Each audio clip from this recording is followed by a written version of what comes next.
So today we have with us Tom Rochioli from Rochioli Vineyards in the Russian River Valley.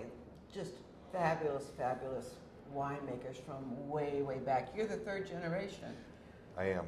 Your grandfather, Joe Sr., planted, and then your father planted. Mm-hmm.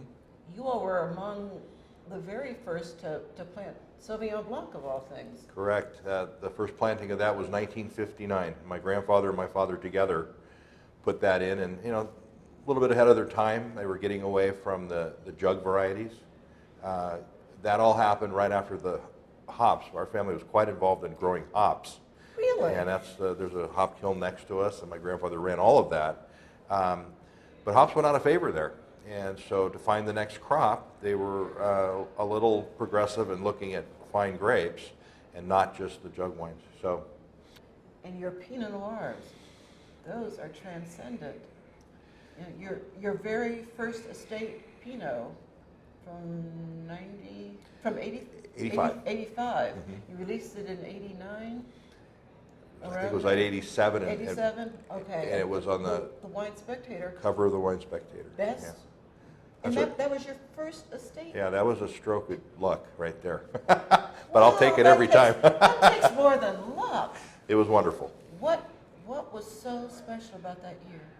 And your Well, first? 85 was a heck of a year, not just for us. There was Williams & Sellium Winery. One of their top wines ever was an 85 Rochioli vineyard. And, they started in probably 79 with a different label, but they're catapulted into fame with some of the Rochioli fruit. So And Davis it was Bynum the as Davis well. Bynum was doing it in the 70s, don't forget. Right, Yeah, that was, right. so they were catching on early. We weren't a winery then, we were just a grower. Now, you and your wife went to Burgundy, We did. and you had a very inspirational trip. When was that? That was in 1990.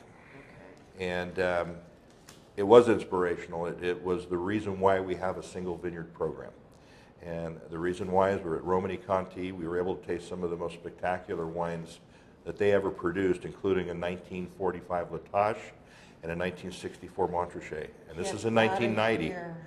You, Oh you- my you talk about gosh. joining the church. I did. Oh, And so, my goodness. and I realized I make all these lots separate anyway. I Yeah. realized, why am I not doing this? It makes perfect sense. They're so distinct, and so that's where it started. That's just amazing. I bet you could still taste those wines. I never get them out of my mind. There's Really? a texture and a look and a mouthfeel, and it's indescribable, and I've never had a wine like those two. I mean, hopefully I will.